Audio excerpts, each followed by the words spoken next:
La pause café est terminée, le cercle RH maintenant, sous forme de grand entretien. Aujourd'hui, on va parler de la banque, des métiers de la banque, de la transformation et puis du rôle des femmes aussi dans la banque. Nicole Etchegoyenberry, c'est un plaisir de vous accueillir sur le plateau de Smart Job, présidente du directoire de la Caisse d'épargne Loire-Centre. Ça veut dire que c'est une grande région, c'est pas la région Centre, c'est de Tours à Orléans, c'est ça, c'est cette grande région? Oui, en fait, c'est la région.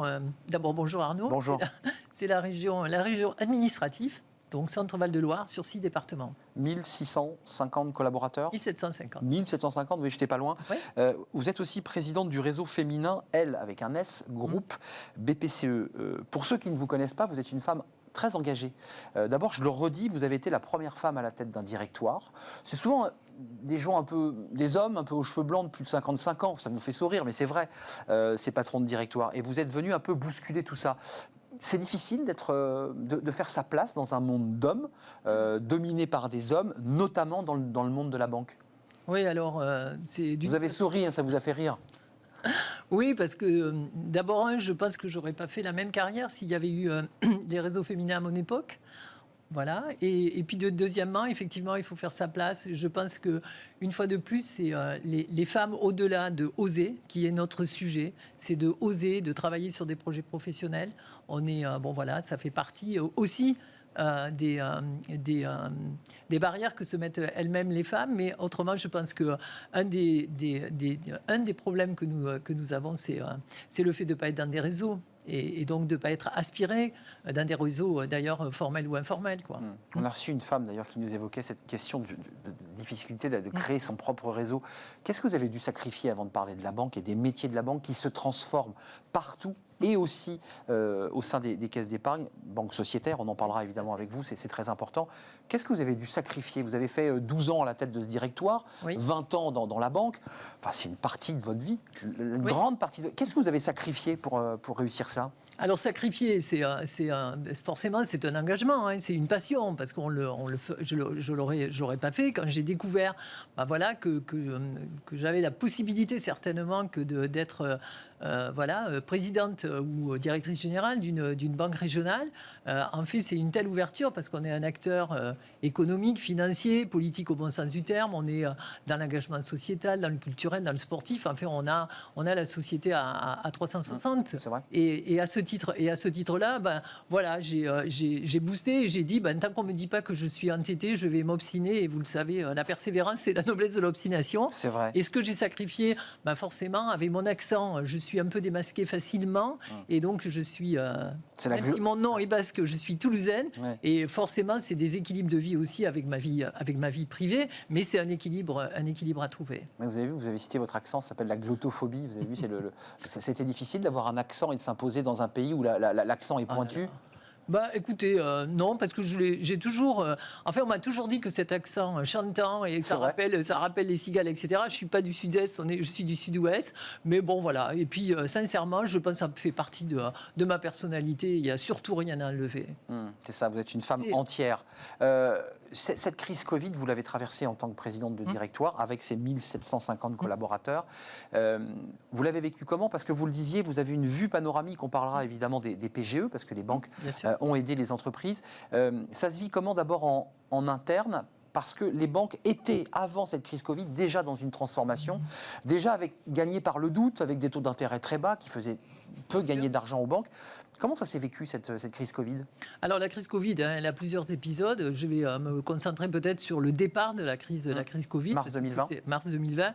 C'était là où c'était quand même le plus compliqué. Hein. On avait été, même si on ne parlait pas des banques, on était un acteur, on participait. Première ligne. On était une activité essentielle à la vie du pays. C'est vrai. Donc, on avait bien sûr un engagement auprès de l'ensemble de nos clients. Hein. Je rappelle, on est une banque coopérative, on est une banque de retail, on est sur tous les marchés, mais on est très engagé auprès de nos particuliers.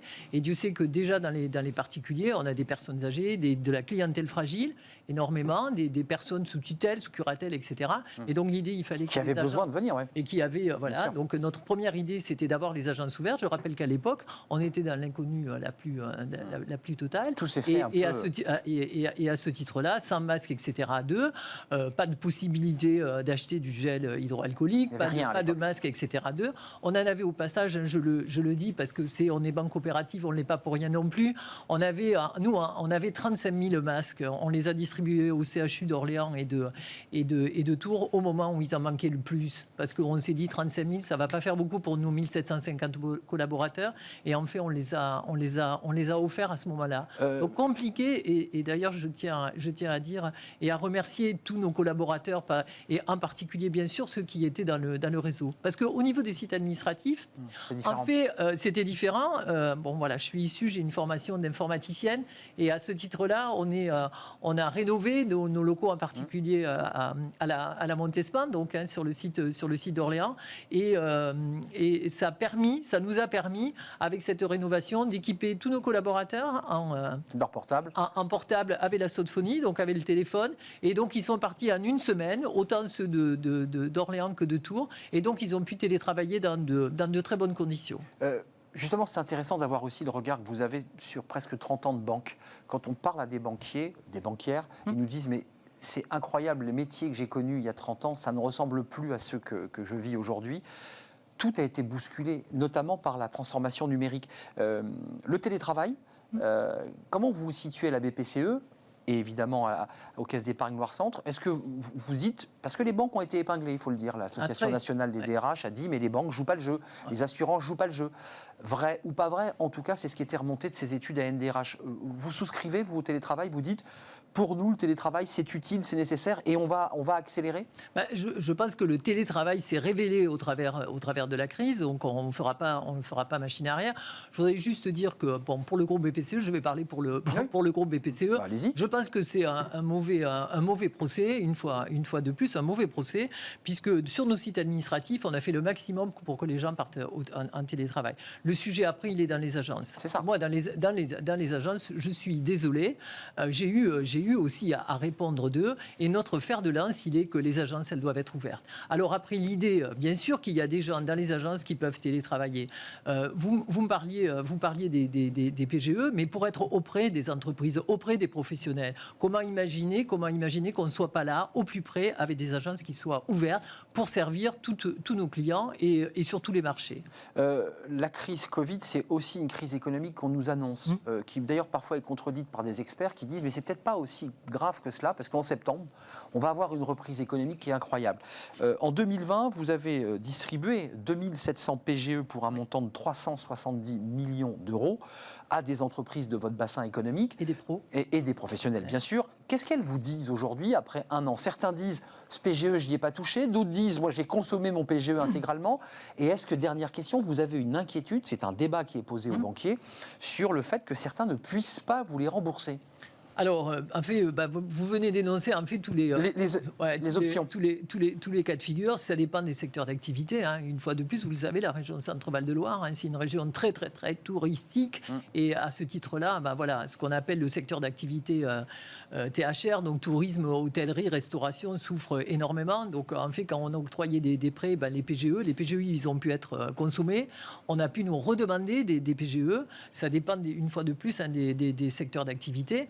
Et puis, inévitablement, il y a des entreprises, des professionnels qui vont pas se relever.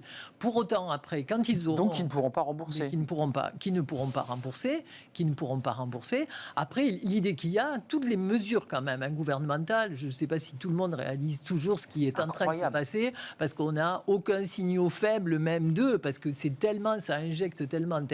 C'est vrai que le jour où ça va s'arrêter, il faut que, effectivement, la croissance soit là, parce que c'est en fait cette combinatoire-là qu'il faut évidemment qu'il faut que la croissance reparte.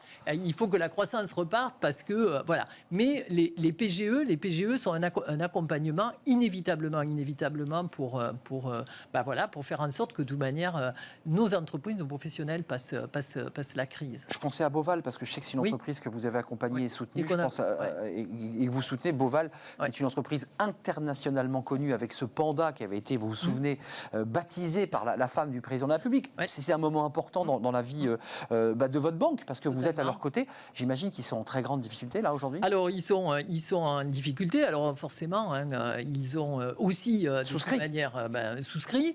Après, on est dans de côté quand même secret bancaire. Mais pour autant, on peut se dire que vous prenez cet exemple-là parce qu'il est vraiment symptomatique de connu la crise du monde entier.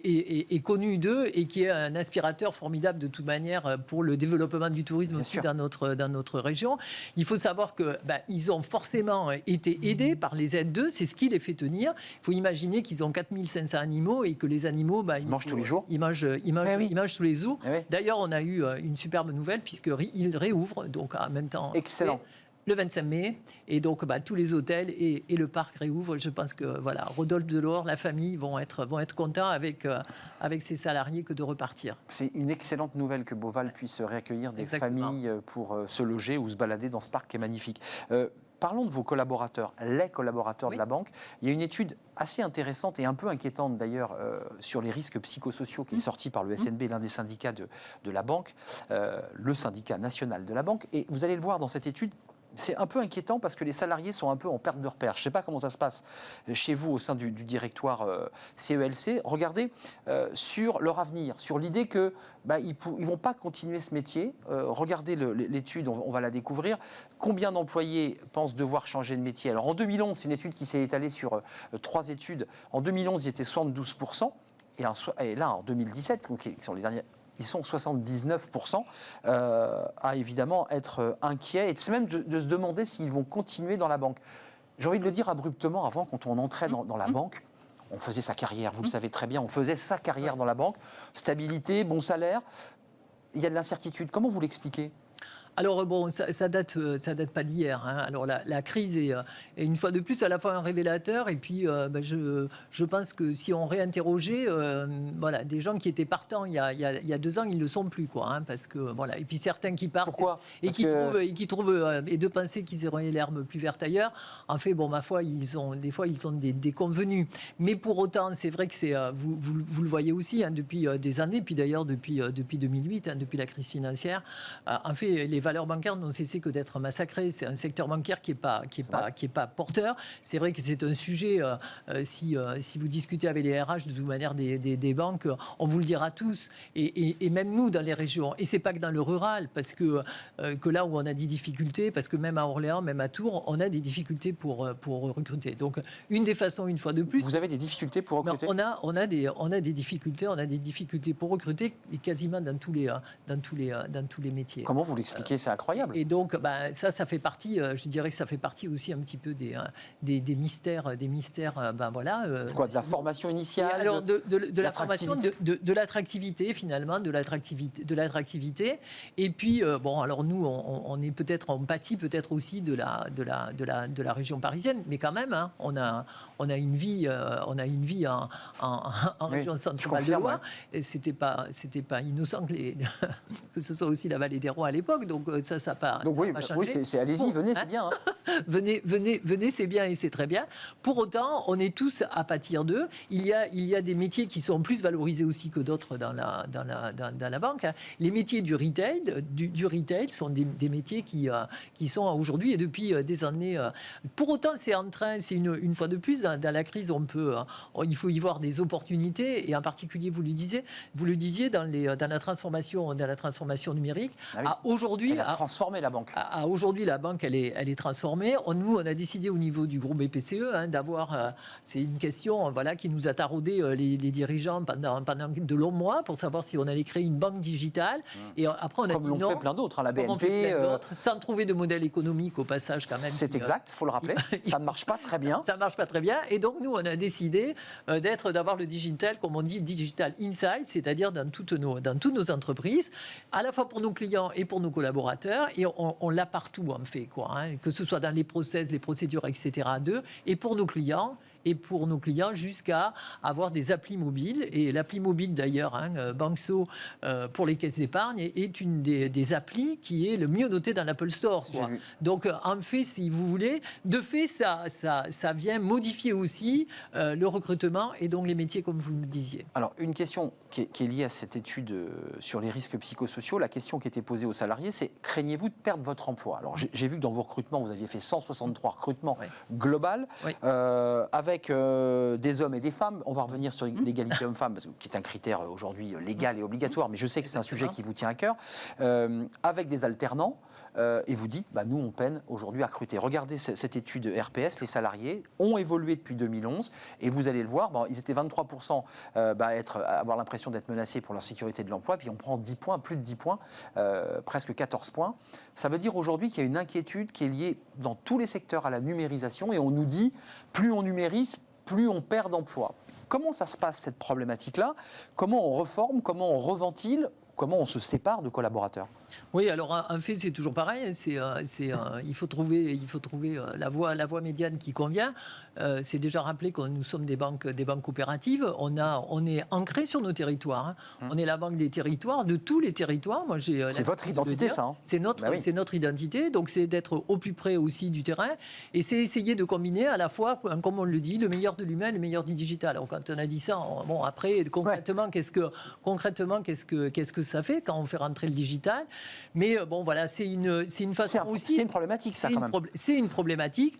On essaie de faire en sorte et de se dire que, et pour la Caisse d'épargne centre, de toute manière, on partira, et en particulier des zones rurales, on partira en dernier. C'est la prime au dernier sortant. On veut absolument, et j'espère que je serai entendu, je ne cesse de le dire, et qu'on aura une politique d'aménagement au niveau du territoire qui nous permettra à un moment donné de se dire que ceux qui sont restés au dernier moment, c'est la prime, c'est la prime 2. Alors on n'est pas les seuls mutualistes, mais nous on a réellement cette ambition. Et donc en fait, c'est à la fois combiner ce que l'on peut faire en proximité avec nos agences, mais aussi combiner avec nos nouvelles technologies, de voir comment on peut s'adresser à nos clients par le biais de toute manière des nouvelles technologies, en particulier, vous l'avez vu, pondre et poindre donc dernièrement, là, depuis un an, au nouveau, avec les nouvelles solutions en matière de réunion, etc., et qui peuvent se passer à distance avec nos clients. Oui, les fameuses visios Exactement. que vous avez dont on est un peu lassé maintenant, et dont on se dit, chouette, vivement qu'on ait du contact. Les visios. Et le masque, vous avez vu, on évoque l'idée de pouvoir le retirer en plein air. Ce que j'entends dans ce que vous me dites, c'est qu'il y a aussi une évolution du consommateur. Le client a évolué. Dans cette étude RPS, que je ne vais pas reciter, mais en tout cas je l'ai lu attentivement, il y a aussi une crainte de vos collaborateurs sur les questions de sécurité. Ils expriment une inquiétude sur les questions de sécurité. Et puis des consommateurs qui ne viennent plus dans les agences au même horaire. Comment on fait? Parce que c'est vrai que parfois, basiquement, on se dit, tiens, je vais aller à la banque, mais c'est fermé. On change les horaires, on fait un 2-8. Comment on organise une agence pour qu'elle soit encore plus en proximité? Je sais que c'est un sujet sur lequel vous êtes en train de réfléchir. Vous réfléchissez. Oui, c'est un sujet. En fait, c'est un sujet finalement qui est permanent. L'amplitude. Donc c'est l'amplitude. Et puis c'est une fois de plus que d'avoir des solutions digitales. Par exemple, sur un crédit immobilier, je pense qu'on est une des premières banques. Une fois de plus, au niveau du groupe BPCE, on a mis vraiment très très très très fort les moyens sur l'IT, sur l'informatique et puis sur le digital. On a quand même besoin d'avoir un conseiller. Et donc, alors on a un conseiller, mais même sur le crédit immo, maintenant, de bout en bout, on peut faire de A à Z sur A à Z sur un digital sans aucun sujet. Donc en discutant en virtuel avec quelqu'un.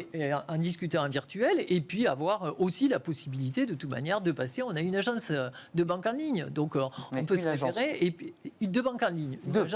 Une agence de banque en ligne. Après, on a le digital, on l'a partout, on l'a dans toutes les agences. Donc ils sont à même, c'est là où je dis le meilleur de l'humain et du digital, que d'aller au plus près et d'aller se renseigner, d'avoir des rendez-vous formels, parce que quand on achète un bien, c'est un moment important de sa vie quand même. C'est un acte.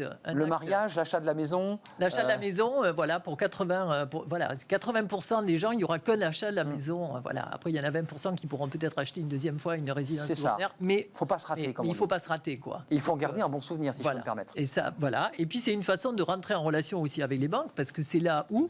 Et il ne faut pas oublier qu'on est très très très à même. Aujourd'hui, vous le savez, on n'est pas quand même topé comme pays où le service est roi en matière de qualité de service. C'est de vrais sujets. C'est quelque chose aussi qu'on travaille énormément. Et ça participe de la satisfaction des clients, et en particulier par le biais du crédit immobilier. C'est une entrée très forte, c'est de faire la démonstration de nos savoir-faire, mais avec une continuité de cette qualité de service. Je ne veux pas qu'on se quitte avant que vous nous parliez, vous y tenez beaucoup, de la place des femmes. On a commencé notre entretien parce que, je le redis, être une la première femme à la tête d'un directoire, ça dit quelque chose dans nos sociétés. Ça veut dire qu'on est quand même dans une société très masculine, où en tout cas les femmes n'accèdent pas au poste à responsabilité. Vous faites partie de ces femmes qui avaient réussi à prendre votre place. Il y a un vrai travail que vous menez, en tout cas les caisses d'épargne, et vous sur la place des entrepreneuses. Pourquoi c'est si important ? Pourquoi c'est si important de dire à une femme, monte ta boîte, crée, voilà, invente ta vie ? Oui, alors, en fait, vous l'avez dit, c'est de ma propre expérience. Hein. Une fois de plus, et j'ai eu ce souhait. Et donc, voilà, j'ai créé le réseau des femmes, donc les ailes du groupe BPCE, qui fédèrent des femmes qui sont dirigeantes, cadres supérieurs. Et en fait, l'idée, c'est d'être d'un réseau, un réseau de femmes. Et j'ai fait créer des réseaux. Alors, j'ai fait, voilà, on est un bureau, hein, on s'est structuré, on s'est organisé. Donc, on a beaucoup bossé et on est des leviers pour accélérer justement l'agenda de la mixité auprès de la politique RH du groupe et donc auprès des entreprises. Et de la même façon, les caisses d'épargne, de façon un petit peu historique, on a toujours été partie prenante aussi pour développer l'entrepreneuriat au féminin. Et d'ailleurs, voilà, ça date de la semaine dernière où on a repassé un accord avec l'État pour booster donc cet entrepreneuriat au féminin. Mixité, mais aussi diversité et inclusion. Oui. Important, d'abord ce sont des thèmes aujourd'hui qui sont surveillés, observés aussi par les marchés, parce que les entreprises qui s'engagent sur ce chemin-là sont mieux notées, mais parce que c'est aussi une conviction chez vous. Oui. C'est au-delà des marchés. Voilà. Donc voilà, ça fait partie des autres dada. C'est vos combats. Voilà, ce sont. Alors je sais pas si c'est un combat, mais n'empêche que ça fait partie quand même de. Voilà. La priorité que j'ai eue, hein, c'était voilà les ailes. Après on n'aura pas le temps, mais j'ai aussi poussé quelque chose qui me tenait beaucoup à cœur. C'est voilà un très très très beau projet qu'on a développé au niveau du groupe BPCE et qui innerve dans toutes les caisses. C'est cancer, maladie chronique au travail. C'est pour faire en sorte de mieux intégrer la maladie au travail, parce qu'on se rend compte qu'on a de plus en plus de salariés, de plus en plus jeunes qui sont malades, qui sont touchés, gravement touchés, etc. Et l'idée qu'il y a, toute simple, c'est en fait qu'ils ne prennent pas la double peine, la peine de la maladie, la peine de la compromission de carrière. Donc en fait, c'est des... Vous encapsulez leur poste. Voilà. Et voilà. Et après, on a tout un tas, mais c'est très pratico-pratique pour les aider à passer avant, pendant, après. Vous leur dites, n'ayez pas peur, quand vous reviendrez, vous aurez un boulot qui vous plaît. Entre autres, et puis vous ne serez pas barré parce que vous avez été gravement. La discrimination à la maladie. La discrimination à la maladie. L'autre discrimination, et vous l'évoquez, c'est la diversité. Et donc là, sur le handicap, dans les critères de diversité, il y en a 5 qui sont considérés majeurs. Le handicap, le genre, et puis après, il y a le multigénérationnel, le multiculturel et l'orientation sexuelle. Et moi, j'ai pensé que c'était quelque chose qui était important après, de faire en sorte que notre entreprise, que nos entreprises soient finalement le miroir de la société. Oui. Et pour qu'elles soient le miroir de la société, il faut qu'on arrive à pousser ces critères-là. Donc il y a une start-up, Mixity, qui vous accompagne, qui promeut l'innovation. Voilà, pour. Il faut faire les bons choix de recrutement là. Il faut faire. Et puis c'est surtout qu'ils ont, c'est Tech for Good, donc ils ont un site. Donc ça nous a permis, nous, première caisse d'épargne, et je pense au niveau du groupe, de toute manière, de participer à cette enquête et en fait finalement d'avoir des résultats. Et puis c'est surtout que, voilà, à la prochaine convention des managers qui aura lieu au mois de juin, au Zoo-Parc de Beauval, 350 managers, on va faire une table ronde et finalement on va faire intervenir justement dans le cadre de l'orientation sexuelle des personnes qui aujourd'hui, même si on se dit que, et je pense que mon entreprise elle est plus inclusive, mais tant qu'on ne pose pas les sujets sur la table, tant que voilà, vous le savez, on n'a pas le droit, tout ce qui ne se mesure pas n'existe pas, on n'a pas le droit de faire des mesures, etc. Ça fait partie des sujets, quand on en parle, on pose les sujets. Merci. C'était un vrai plaisir de vous accueillir pendant ce long entretien. On s'est dit plein de choses. C'était important que vous nous parliez de cette notion d'inclusion aussi, de la discrimination liée aux maladies et au cancer. C'était un plaisir de vous accueillir, Nicole Etchegoyenberry, présidente du directoire du CELC, Caisse d'épargne Loire-Centre, et puis engagée dans tous ces réseaux dont vous parliez, les ailes notamment, qui sont bien connues en région Centre. Merci beaucoup, bon vent, bon retour en région Centre, à Orléans ou à Tours, puisqu'en fait vous vous déplacez beaucoup entre ces deux pôles. C'est bientôt terminé. On parle de fenêtres sur l'emploi, ça intéresse les parents, mais aussi les lycéens. Comment réussir à partir à l'étranger pour étudier, pour apprendre une langue? C'est souvent complexe et on va en parler évidemment avec l'auteur d'un guide justement pour accompagner les lycéens et peut-être au passage les parents. Ces fenêtres sur l'emploi.